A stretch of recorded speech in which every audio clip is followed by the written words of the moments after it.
खुलुमबाय, आं जनालि बर'। नोंथांमोनखौ गिबियावनो आंनि चेनेलाव बयखौबो बरायनानै लाग्रोनाय जाबाय। दिनै 2023 मायथाइनि 23 नभेम्बर। नोंथांमोननि थाखाय आं फुंबिलिनि गोदान खौरां लानानै फैबावलायबाय। अन्नानै नोंथांमोना खौरांखौ जोबजासे नायलांदो। सासे सेंग्राया गावनि मोजां मोननाय सिख्लानि मोखाङाव एसिड सारदों आरो गावनि मोदोमावबो सारनानै लादों। बरपेटा जिल्लानि सरुखेत्री बियाबनि सिङाव थानाय गुमिरपाथार गामियाव जादों बे जाथाया। एसिड सारनानै गाग्लोबग्रा सेंग्रानि मुङा राफिकुल इस्लाम आरो एसिडजों सारजानाय सिख्लानि मुङा निरुपा आक्तार, 17 बोसोर बैसोनि।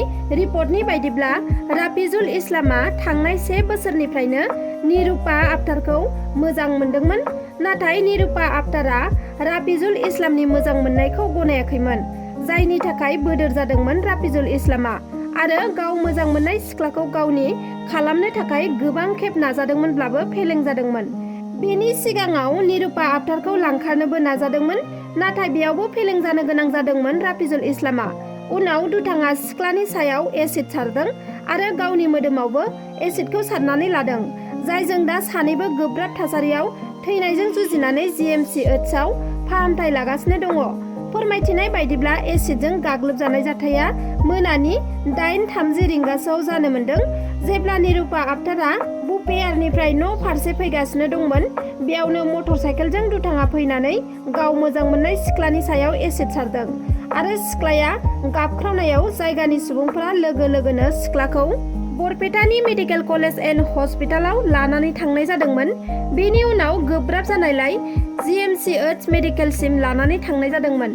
बेराफारसेथिं सेंग्रायाबो गावनि देहायाव एसिडखौ सारनानै लादोंमोन। दुथांखौबो GMCH मेडिकेलाव थैनायजों जुजिनानै फाहामथाय लागासिनो दं होनना मिथिना मोन्दों। सिख्लानि नखरा जाथायनि सायाव सेंग्राखौ केस होदोंब्लाबो दायो सेंग्राया थैनाय थांनायजों जुजिगासिनो दङ। बिटिआर सरकारनि जाख्ल'नाय गैयै खुंथाय सरकाराव जाख्ल'नायनि अजद सिखांदों। बिटिआर ओनसोलनि गुबुन गुबुन जायगायाव सरकारि न' लुनायनि मुङाव जाख्ल'नायनि अजद सिखांबोबाय थानाय समावनो बे बाराव उदालगुरि जिल्लानि फेरगावआव EM दावबायसा बर'नि बियाबाव सरकारि न' लुनायनि मुङाव जाख्ल'नायनि अजद सिखांदों। UPPLनि BGDC मासिगिरिफोरा दाब दाब जायगायाव गोरिब गुन्द्रानि न'खौ लुफुंजोबना होआलासिनो रां जाख्ल'नायखौसो गोबां नुबोगासिनो दङ। थिग बेबादिनो डिमाकुसि BCDCआव थिकादार महरनि UPPL मावथिनि हेंथायै जाख्ल'नायनि अजद होदों नबिन डेका मुंनि सासे सुबुङा। गामिसेनिनो UPPL हान्जानि रजनि डेका मुंनि सासे सुबुङा नबिन डेका मुंनि सासे सुबुंनि सरकारनिफ्राय मोननाय PMAYG न'खौ लुना होनो होनना बिबान लादोंमोन आरो न'खौ बानायना होनो होनना न' बानायनो थाखाय सरकारा हरनाय रांखौ गोबां लांदोंमोन आरो न'खौ मोजाङै लुनानै होआखैमोन। नबिन डेका बिथाङा फोरमायनाय बायदिब्ला फार्स्ट केसनि हाबनाय न'नि फैसाखौ 32,500 रां, उनाव 51,000 आरो थामथियाव 52,000 रांखौ न' लुनो थाखाय नबिन डेकानिफ्राय लांदोंमोन रजनि डेका थिकादारा। नाथाय रां लांनाय समावसो फैबाय थादोंमोन न'खौ बानायनो। दा बिथाङा खबरखौनो लाला होनना फोरमायथिदों आरो बिथाङा फोरमायथिबावदों दि बेंक पासबुकखौ UPPLनि थिकादारा लानानै नबिन डेकाखौ रां बख'नाय समाव साइन होहोना बेंकनिफ्राय रांखौ थिकादारासो बख'योमोन आरो माब्लाबा ना सेवनायजों जुमाय बायना लोंहै होनना 20 रांल' हरोमोन होननाबो मिथिहोदों। गोबां खस्थ'नि गेजेरजों मोननाय न'खौ मोजाङै लुफुंना होनो थाखाय UPPLनि थिकादार मावथि बिथांखौ नबिन डेका बिथाङा गुरैयै खावलायहरदों। गसाइगावआव खासियाबारियाव आसाया कामाख्या प्रसाद थासानि मुसुखा सावनानै गोख्रों खुद्रिसारदों। मैया फुंबिलिनि 8 रिंगासोआव साबकाटा आन्सलिक आसानि बानजायनायाव रायजो सरकारनि MP कामाख्या प्रसाद थासाया मोन 6 जनबस्तिफोरा ST मोननायनि जेबो क्राइटेरिया गैया होननानै बुंनायखौ लानानै गोख्रोङै खुद्रिसारदों अल आदिबासि स्टुडेन्टस एस'सिएशन अफ आसाम, सुंद'यै आसाया।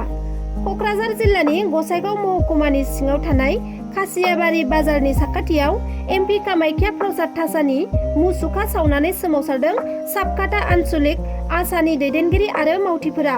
लोगोसेनो फैबाय थानाय समफोराव बेबादि ओंथि गैयै राव बाहायबाय थायोब्ला गोख्रोङैनो सोमावसारनाय जागोन होननानैबो हुमखि होयो आरो बेबादि ओंथि गैयै बाथ्रा बुंनायनिफ्राय जानगाराव थानो थाखाय गोख्रोङै खावलायो आसानि साबकाटा आन्सलिक कमिटिनि आफादगिरि अर्जुन मार्तिया।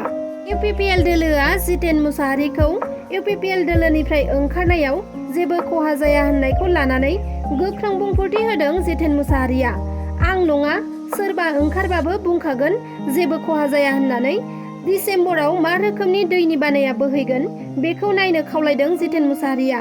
गयबारि ब्लक कमिटि बिपिएफ हानजाया इउपिपिएल दोलोनि नेहाथारिखौ तामुलपुर महकुमा WPT एन्ड BC जौगाथाय खोन्दोनि मासिगिरि जितेन मुसाहारिखौ आर'नाइ फालि गांफा गांफा होनानै बरायदों गाजा गोमजायै। बिथाङा खौरांनि गेजेरजों फोरमायनाय बायदिब्ला रायजो राजाफ्रा सानदों जानांगौ सरकार थासेयावबो गोग्गोम खुंथाय बोलो थासेयावबो मानो बिपिएफ दोलोआव जगदान जाहैनाय। रायजोफोरनि साननायाव हुलुस थुलुस जादों जानांगौ। इउपिपिएलनि रायजो राजानो खोथा होनाय बेफोरखौ मावफुंनो हायाखै आरो गामियाव जौगानायनि माखासे खोथा होनायफोरा जाफुंसाराखै। बिनिखायनो आंबो सानबाय इउपिपिएलआव जेबोखौनो मावनो हायाखैब्ला बेयाव रायजोनि रैखाथिनि थाखायसो फैनाय जादों। रायजोखौ रैखाथि होनो हायाब्ला बे सरकाराव थानानै जेबो लाब जानाय नङा। हाग्रामाखौनो रायजोफोरा नागिरफिनदों आरो गामि गामि हाग्रामा महिलारि बिपिएफनि दोहौ सोलिदों। गामि गामि हाबनानै नायोब्ला इउपिपिएलखौ जेबो जौगानायनि खामानि मावनो हायाखै। जोंनो हाग्रामा महिलारिखौसो नांफिनगौ। इउपिपिएल सरकारखौ जोंनो नाङा होननानै रायजो राजाफ्रा बुंदों होननानै फोरमायदों जितेन मुसाहारि बिथाङा। सरासनस्रा रायजोफोरा सरकारनो टेक्सखौ बे बारनिफ्राय बारायनानै होनांसिगोन। बिजेपि सरकार फैनायनि उननिफ्राय गासै रायजो राजायानो सरकारनो टेक्सखौ खमायनानै हरनांनायनि सोलाय फारफ्रोमबो बिथिङावनो बारायनानैसो होबोनांगासिनो दं। सरकारा टेक्सनि रांखौ बारायनायनि थांखि लादों। मख'नाया गोनांदि दरसे रायजोखौ सालायनो थाखाय माखासे नेमखान्थिनि गेजेरजों सरकारा टेक्स लायो। बेनि गेजेरजों दरसे हादरनि रांखान्थियारि बिथिंखौ सामलायनायाव खाबु जायो। नाथाय बे खेबाव डक्टर हिमन्त बिश्व शर्मा दैदेननाय बिजेपि सरकारा पुलिस बिफाननि जोहै गोदान टेक्स बोखांनो थांखि लादों। सिगांनिफ्रायनो गुबुन गुबुन सिबिथाय एबा हाबाफारिफोराव टेक्स लाबोदोंमोन। सरकारा बे टेक्सखौ दा बारायनाय जादों। बेनि अनगायैबो रायजो सरकारा गुबुन गुबुन बिथिङावबो गोदानै टेक्स लानाय जासिगोन। मिथिनो मोनबावनाय बायदिब्ला दानि सरकारा बैसागु आरो बिहु फांसन खुंब्लाबो टेक्स लानाय जासिगोन। बेफोर फांसनखौ खुङोब्ला गिबियाव आसाम पुलिसनो 300 रां टेक्सखौ होनांगोन आरो बेनि अनगायैबो राजखान्थियारि रेली, मेल मिटिं जथुमनाय हाबाफारि खुंनो गनायथिनि थाखाय 2000 रांखौ होथारनो नांगोन। गुबुन फारसे गेलेनाय रंजानाय हाबाफारि खुंनायनि थाखाय 2000 रां होनो नांगोन। लामानि फावथाय, सांग्रांथियारि रेली, बाइक रेली बायदिनि गनायथिनि थाखायबो पुलिसनो 500 रां होनो नांगोन। कार रेली खालामोब्लाबो 2000 रांखौ गनायथिनि थाखाय होनांगोन आरो जायखि जाया फुजा मेला बायदिफोर खुङोब्ला 5000 होनो नांगोन। मख'नाया गोनांदि दानिफ्राय पेट्रल पाम्प, गेस एजेन्सिनि थाखाय 10,000 रां, फालांगियारि फसंथान लुनो थाखाय 25,000 रां, गुवाहाटि नोगोरमायाव फालांगियारि फसंथान लुनायनि थाखाय 50,000 रां, निजायारि खोन्दोनि भेरिफिकेसननि थाखाय 300 रां, भारा न' पेन केस भेरिफिकेसननि थाखाय 300 रां आरो न' बानायब्लाबो भेरिफिकेसननि थाखाय सरकारनो 300 रां होनो नांगोन। नाथाय थियेटारनि थाखाय सरकारा टेक्स लानाय जानाय नङा। गोदान बोसोर फालिनायनि थाखायबो सरकारा 5000 रां लानाय जागोन। बबेबा जायगायाव ड्रन उरायहोनायनि थाखाय 3000 रां आरो जायखिजाया खेला खुंनो थाखाय 2000 रां टेक्स होनांगोन होननानै आसाम सरकारा गोदान नेमखान्थि फोसावनानै होदों। MP इलेक्सन फैगासिनो दङ। फैगौ लकसभानि बिसायख'थियाव नब कुमार सरनिया बिथाङा इलेक्सन दारायनो मोनगोन ना मोना फोरमायथिनायखौ नोंथांमोना नायलांदो। जों दिनै बड'लेण्ड जनजाति सुरक्षा मन्चनि जानानै नब कुमार सरनियानि सायाव जों माखासे फोसावनानै होनो सानदों। रायजो राजाफ्रा गोबाङानो मिथिनो लुबैयो, गोबाङानो सोंबाय थायो नब सरनियानि केसा मा जागासिनो दं। दा बेखायनो जोङो रायजो राजानो मिथिनो थाखाय जोङो एसे मोजाङैनो बुंफोरनानै होनो लुबैदों जे नब सरनिया थांनाय 2009आव बर' कसारि ट्राइबेल सार्टिफिकेट लानानै बियो 5 नं क'क्राझार लकसभा समस्तियाव MP जादों। नब सरनिया बर' कसारि नङा आरो सरनिया जाथिया ट्राइबेल नङा आरो नब सरनिया बर' कसारि होननानै बे ट्राइबेल सार्टिफिकेट लानाया बे इलिगेल इनभेलिड बे सोलिया दा बेखायनो जों गासिबो बेफोर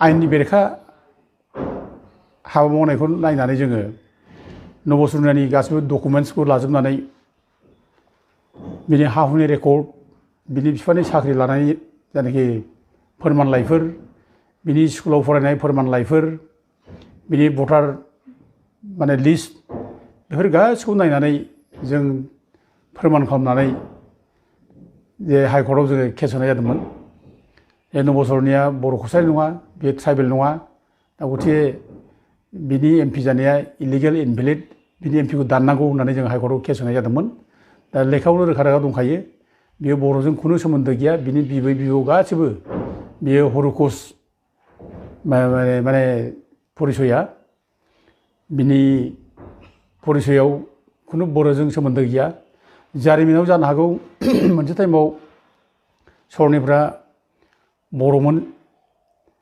माने बर'निफ्राय सरना जाहैनाय बे जारिमिनाव जानो हागौ बे जारिमिननि बाथ्रा जारिमिनजों संबिधानजों गावबा आलदा आलदा मोनसे जायगा लायो दा कनस्टिटिउसननि बाथ्रा आलदा जारिमिननि बाथ्रा आलदा दा जै नबसरनिया जारिमिना बर' कसारिमोन होननानै बेनो सार्टिफिकेट होनायाबो भुल आरो बे बर' कसारि होननानै सार्टिफिकेट मोननो हाया बियो नोंनि सार्टिफिकेटखौ मानो केन्सेल खालामनाय जाया मानो खालामनाङा बिदि होननानै मोनसे सकस नटिस होदों आरो बेखौ टाइम होदों बेनो सप्ता खननै गेजेरावनो नों बिनि रिप्लाइखौ होनांगौ बे नटिसखौ हरनाय जादों दा अबयसे आरोबाव मोनसे होबावदों जे सप्ता खननै गेजेराव नों जुदि रिप्लाइ होनो हास्लाबाबा नोङो मास मोनसे टाइम नों बिनानै लानो हागोन ओरैनो होबावदों खिन्थु रिप्लाइखौ होनांगौ दा बेबायदि होननाय जादों दा नबसरनिया खुनु रिप्लाइ होआखै ओरैनो थाबाय थादों बे दा रिप्लाइ होआसै गोबाव जाबाय जोंबो खबर लाहोदों WBCआव दा जेब्ला चन्दना मन्थ्रि जायो बे मन्थ्रि थानाय समाव जोङो चन्दननि रुमावनो लिंहरलायनानै